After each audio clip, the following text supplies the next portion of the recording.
This is HEC Media. The following program contains content and language that some listeners may find objectionable. Listener discretion is advised.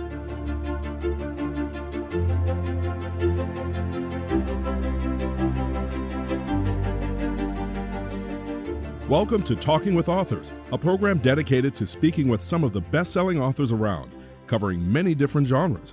I'm your podcast host, Rod Milam, for HEC Media. With the help of independent bookstore Left Bank Books and the St. Louis County Library, we're able to sit down with amazing writers and thought leaders to discuss their work, their inspiration, and what makes them special. By the way, you can also watch video versions of most of these interviews by going to hecmedia.org. Today, our author is Hollywood actor, humorist, woodworker, and New York Times best-selling writer Nick Offerman. We spoke with him as part of a tour for his book, Good Clean Fun, Misadventures in Sawdust at Offerman Woodshop by Penguin Random House Books. We did this in September of 2016 at the Goebel & Company Furniture Woodworking Shop in St. Louis, Missouri. Now, Good Clean Fun is only one of 4 books that Nick has penned or helped pen, but his work as a writer isn't what the Illinois native is best known for. Most people know him as the character Ron Swanson from the hit TV show Parks and Recreation. Now, Ron is a self-described and self-evident man's man, a hairy, bearded man, a flannel-wearing, Canada and France-hating political libertarian man. And while Nick Offerman embodies that role for the camera and has shades of his true self show through, like his love of woodworking, Nick, the real person, isn't one-dimensional. I'm also a massive sissy. I'm an artist. You know, I look like a sheriff or something, but I'm really a ballerina. And in this wide-ranging interview, we'll hear about how he spends his time in real life with his wife, fellow Hollywood actor Megan Mullally, with his very real woodworking shop in Southern California, and we'll learn how his Midwestern roots have shaped his life and his book, Good Clean Fun. All of that and more from actor and writer Nick Offerman on this episode of Talking with Authors from HEC Media and HEC Books. Here's our host and interviewer this time, Angie Weidinger. Welcome to Goebel & Company Furniture in their wood shop. Thank you. I know it's not your wood shop in LA, but we thought the smell of sawdust would kind of set you at ease. Yes, it's not. This they have. I'm drooling at the square footage and the size of machines they have here. How does this compare? I mean, I know in your book you actually have a blueprint of your shop. I mean, how does this compare? Well, you know, these guys are apparently grown-ups. They have a forklift, which means they're wiser than us.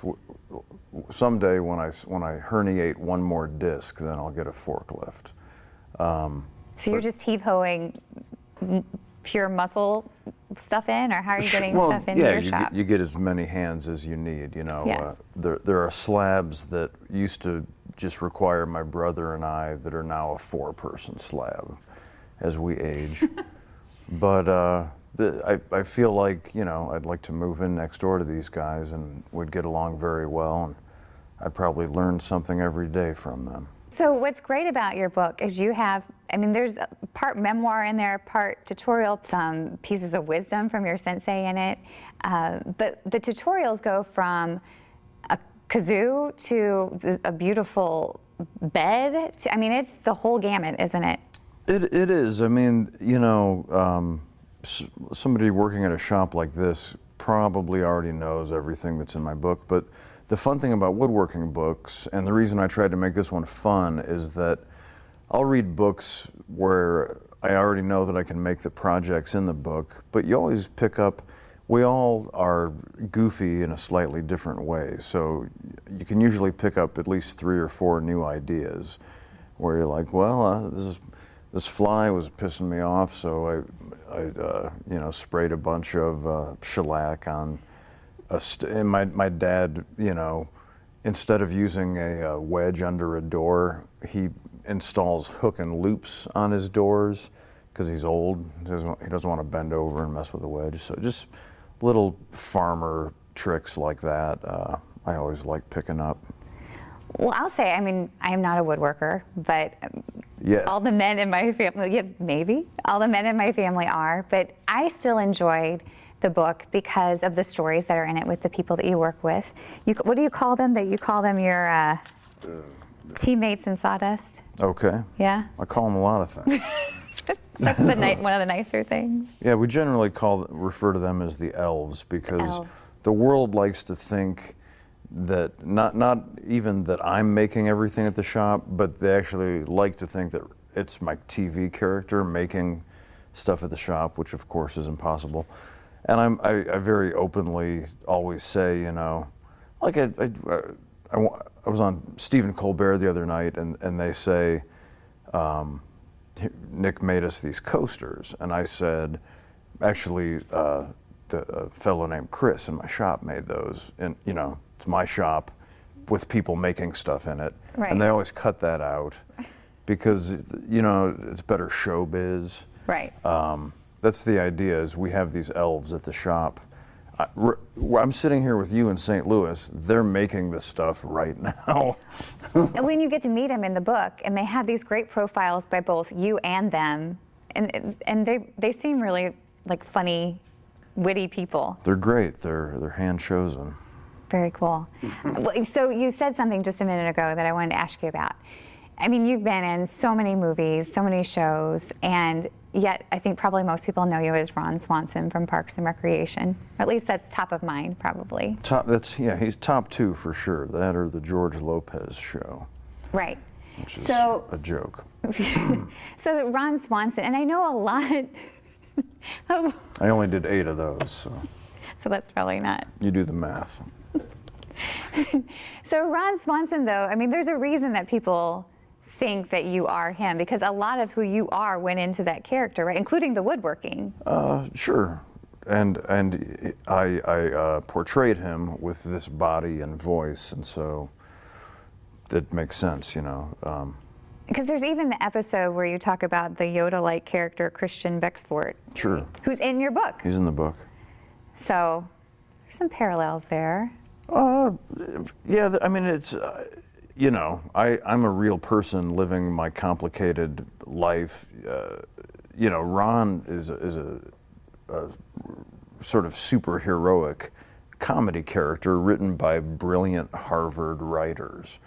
And so when people say, oh, he's the same as Ron Swanson, I'm like, I wish my life were 1/10 that simple, but I'm a human being, and he's like a brilliant drawing that I just got to like voice, you know.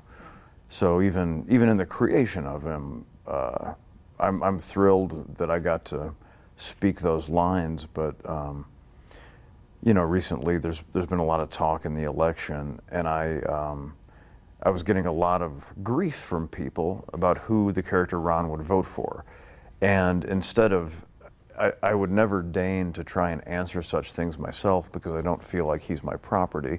So I asked my boss, Mike Schur, the creator of the show, will you please write a little thing of who Ron would vote for so I can, so I can get these people off my back. Right. And so we did it, and I put it on Twitter, and it angered a great many people who had claimed Ron for their own sort of ignorant, nefarious, political bents, but you know, they even were simplifying a simple man. So you know, I've played so many different people. I understand that people know me the most as Ron, and that's great. I mean, it's great to have a part that is that effective. But is it frustrating? I mean, do you get tired of people? I mean, I'm sure people say, hey, it's Ron Swanson. I mean, does that get old? Sure. No, I mean, even people I know mistakenly call me Ron. Really? Sometimes they'll say, did I call you Ron 5 minutes ago? And I say, yeah, you did. It's okay. It's really okay? You don't mind? It is okay, sure. I mean, they don't mean anything bad by it, and it's the world telling me I got very lucky with a job. So let's talk about some things that are different. I know in one of your books you say that unlike Ron Swanson, you've never been in a fist fight. Right. Right? Anything else that, you know, is like these are very, like you said, you're more complicated. Well, Anything sure. else? I mean, you know, Ron lives by like 6 rules, and he lives in one place in Indiana, and he's never. We always said that he'd never been out of Indiana. That one time he drove across the Illinois state line and he got sick, He threw up and turned back. But So you've never done that, obviously. so yeah, like, you know, his view of the world is incredibly myopic, and maybe, you know, I sort of grew up in that situation, and I couldn't stand it, and so that's how I went into the arts, and I ended up moving to Chicago and then Los Angeles, and you know, so my views are much more complicated. I'm down with both France and Canada. I think they're great. Especially Canada. Like, I always want to, when I go to Canada to do like a book tour or something, or a humor tour, the audience always says, we're sorry you hate us, or we love you even though you think we're terrible. And I always say, no, I love Canada, and I think Ron, if he ever got there and saw that it was just lakes and canoes and bears, and moose, he'd be like, oh, perhaps I misjudged this country. But you know, I'm also a massive sissy. I'm an artist. You know, I would rather. You really look like a sissy. That's exactly how I would describe you. That's the conundrum, is that I look like a sheriff or something, but I'm really a ballerina. Really? How so? Literally, I'm an incredibly graceful ballet dancer. I had no idea. Complete revelation. I would think it'd come across in my energy, but We might have to have you show off some of your skills later on. maybe in the next episode. There you go. Stay tuned. You talked about Illinois, which is where you're from, which is the great state just across the river from here. How's it feel to be back in the Midwest? You drove yourself to this interview. Most people have someone else drive them. You drove yourself, and Yeah, I like driving, and having someone drive you costs money also. But I also it's not really a secret, but my major weakness is I have terrible motion sickness. So I actually really always prefer to drive, because even if I ride in the passenger seat, I get car sick. So I'm also a weakling, unlike Ron. we're learning so many things about you. It here. feels wonderful, especially because it's October 20th, and I started this book tour in Boston and New York, and I was all excited. I brought my warm clothes, and being from Illinois, I love a brisk fall. And living in LA, you never get that. And so it's very unseasonably warm, which must have to do with that Chinese hoax global warming thing. Somehow, I don't know if they're using blow dryers or what, but it was super warm, which was a bummer. So finally I got to St. Louis, and it was chilly, and I was thrilled to pieces. Well, glad we could provide that for you. Yeah, it's good to be home. Is there something about being in the Midwest that puts you at ease? I know you've been, like you've said, you've lived in so many places, visited so many places, but is there something about coming back to the Midwest? Absolutely, yeah. I've done a lot of work in the Midwest in my career, and really you walk out of the airport and just the humidity hits you, and if it's warm out, then it's a bummer when the humidity hits you, but even so, it still feels like coming home. The humidity makes that so. Yeah, I mean, it's the air, that's what you smell the first, like when you walk out of O'Hare in Chicago. It's an ugly airport driveway like any city, but the air, you're like, I know where I'm at. That's interesting. I never thought about it like that, but that's a good point. And it's near the North Shore neighborhoods, so the air also tastes expensive. You can tell.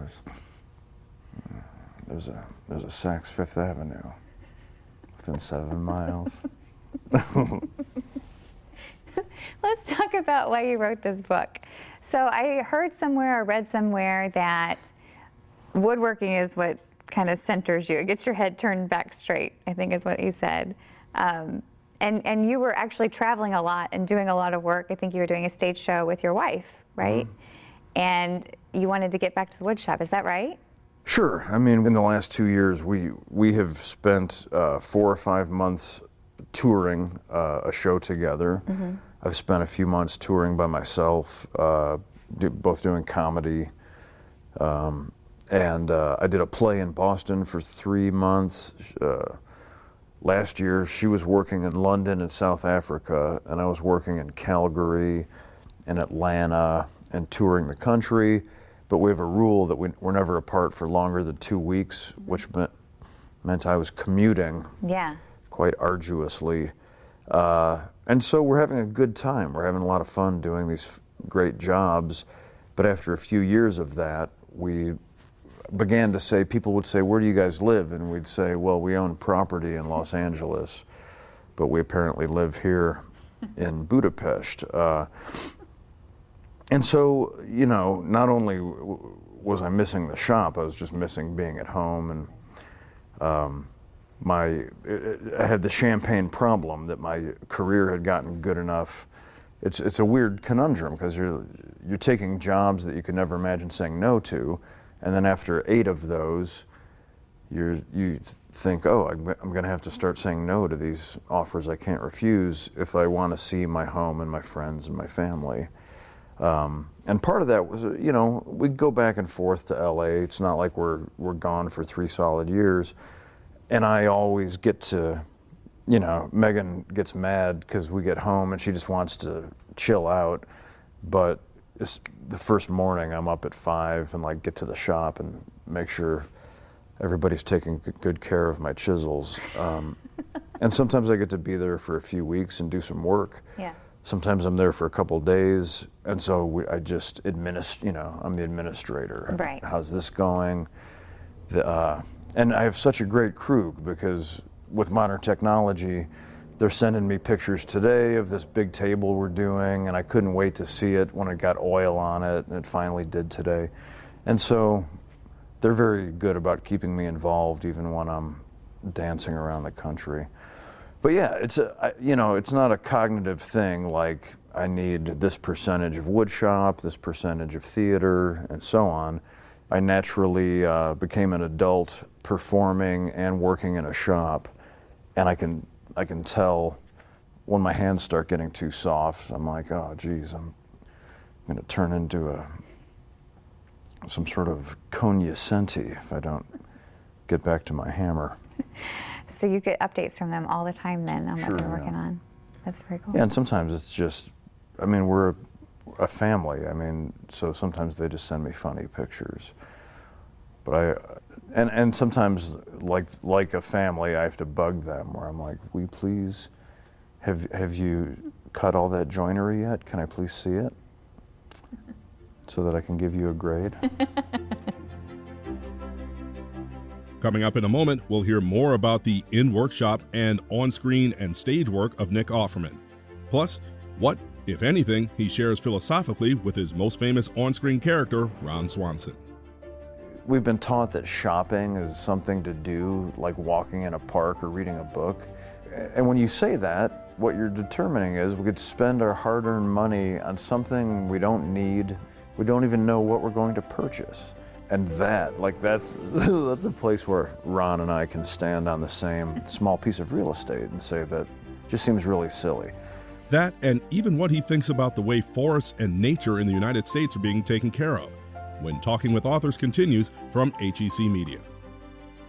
Educate Today offers an ever-growing library of the highest quality video resources, curriculum materials, and interactive programs, all of which are designed to challenge thinking, inspire creativity, and empower learning of students, educators, parents, and lifelong learners.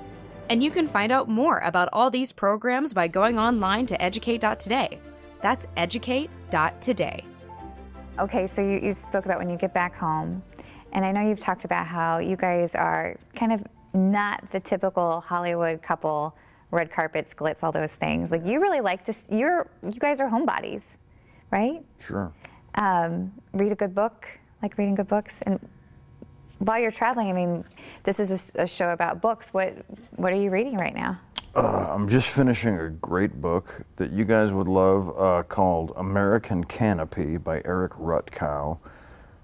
It's a history of our country by Forrest. That's cool. I would fault him that he starts that history. History for him begins when the Europeans get here, which I would remind him that there was a few things going on before we came, but it's quite fascinating, and to see,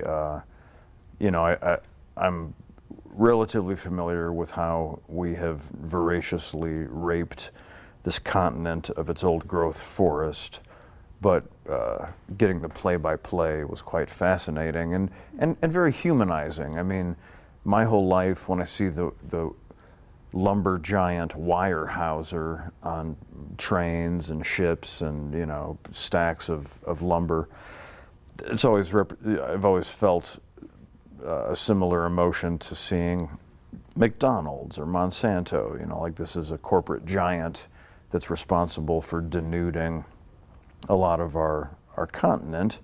But when you read the story of Frederick Weyerhaeuser and how he started actually in Wisconsin, and he became very slowly, I mean, he was an immigrant who started working at a sawmill, and he was just smart. He was a great businessman. He bought the sawmill, and then he sort of got all the other sawmill operators to start working together in a bit of a union, of which he was the president, and he just kept growing. And it's interesting, to see those stories humanized. That's a great book. Before that, I read a great book by Robert Penn called The Man Who Made Things Out of Trees. I read a lot of nonfiction because I'm always getting ready for my next book. My wife reads a ton of great fiction.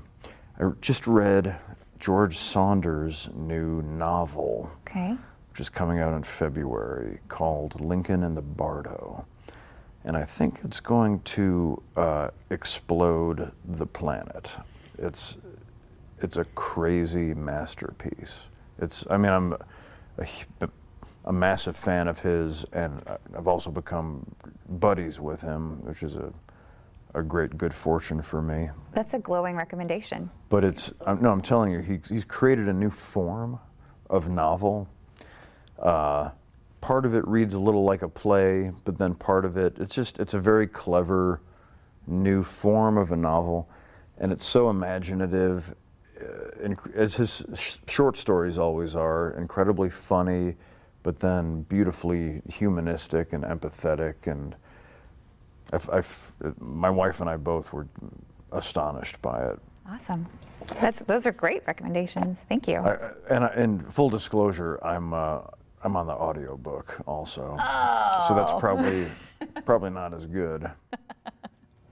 That's why you read it, or that's why you got the early release. I was wondering what that connection was. The actors in the audiobook aren't getting to read it, actually. He sent me one because we're friends. And I only learned when I did the audiobook, they said, because I was talking to the director about it, and she said, it's nice to talk to you about this because nobody's getting to read it yet, because they're being I don't know why they're not letting people read it.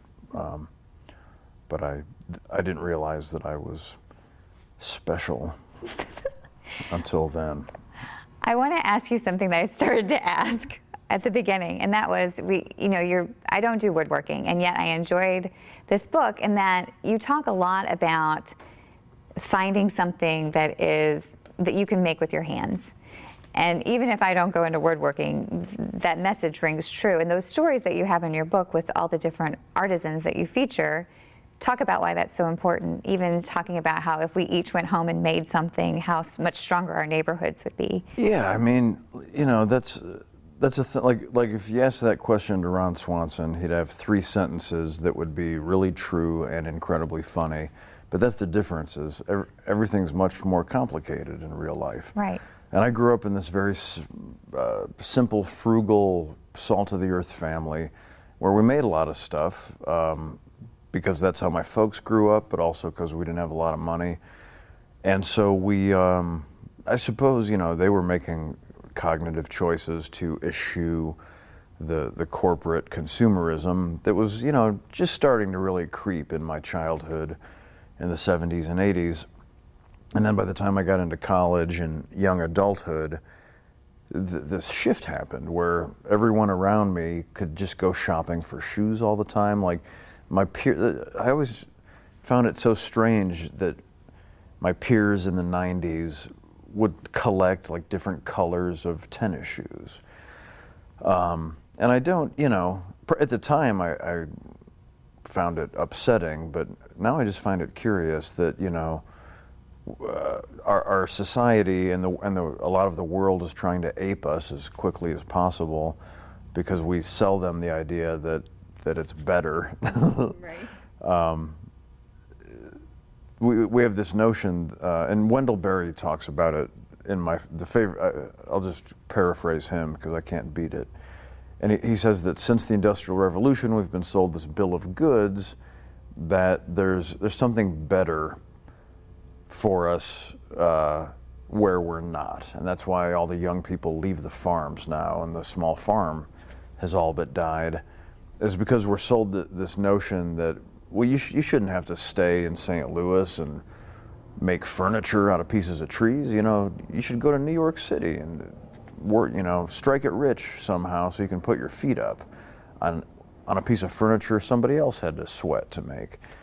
It all started with like selling women cigarettes and vacuum cleaners because when the Industrial Revolution happened, this guy named Edward Bernays kind of invented modern advertising.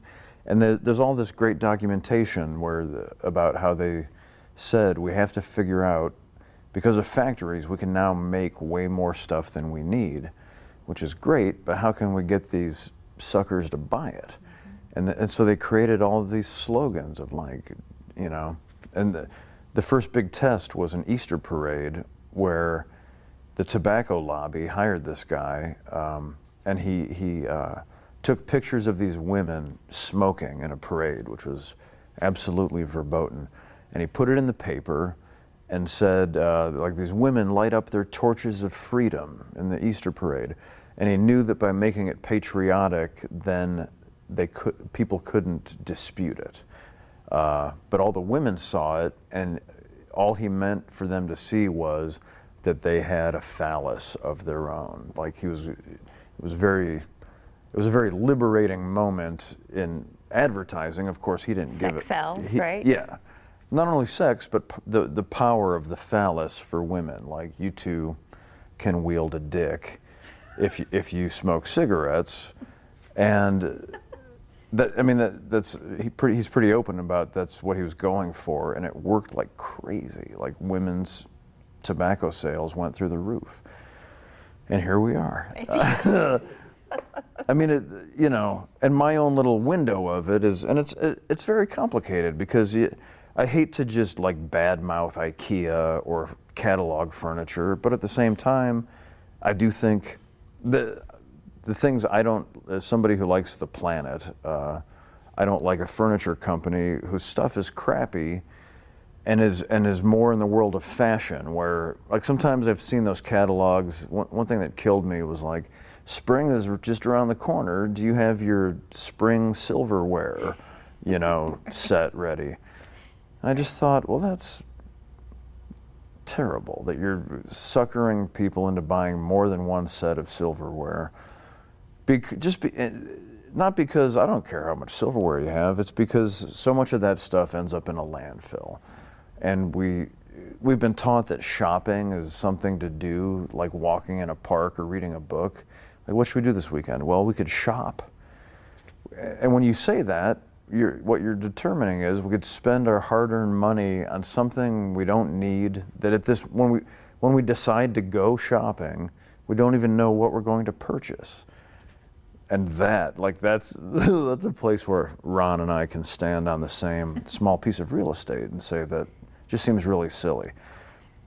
And so that's what it's all about for me, is just recognizing the value in my own childhood and just encouraging people, for many reasons, to make things for themselves. The time that it occupies keeps you from shopping or from other foibles. For me, I'm not in danger of shopping and don't get me wrong, I will sit on a Red Wing work boot website all day. I'm I'm as human as anybody. So when I say these things, it's to me as much as everybody else, if not more.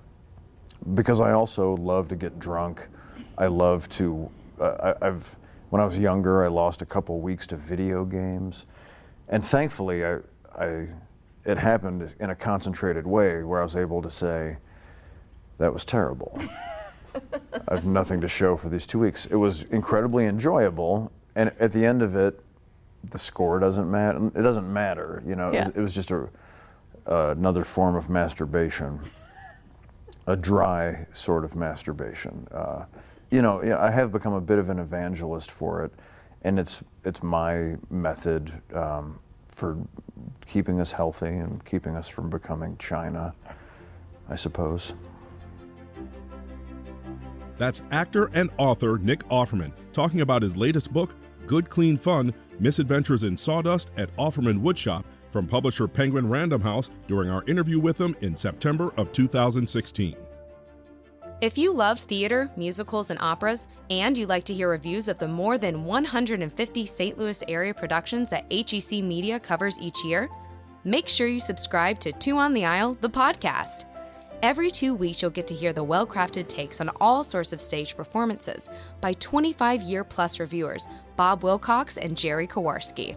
And you'll get a lesson on how each of the works, old and new, came to be and how they fit in with the stage performances you love. Again, for great theater reviews in St. Louis, subscribe to Two on the Aisle, the podcast. Thank you for joining us on this episode of Talking with Authors. Remember, you can watch most of the episodes of this program by going online to hecmedia.org. Also, be sure to follow us on social media. Just search for Talking with Authors on all social media platforms. And if you haven't done so yet, please rate and review this program wherever you get your podcasts. The host and producer of the video version of this program was Angie Weidinger. Supervising producer was Julie Winkle. Photography was by Spot MPG. Editor and graphics by Greg Kopp. Production support by Jane Ballou and Christina Chastain. HEC Media Executive Director is Dennis Riggs. The Talking with Authors podcast executive producer is Christina Chastain. The podcast editor was Paul Langdon, and I'm Rod Milam, your podcast producer and host. Special thanks to Goebel & Company Furniture. Again, thank you for joining us. We'll see you next time.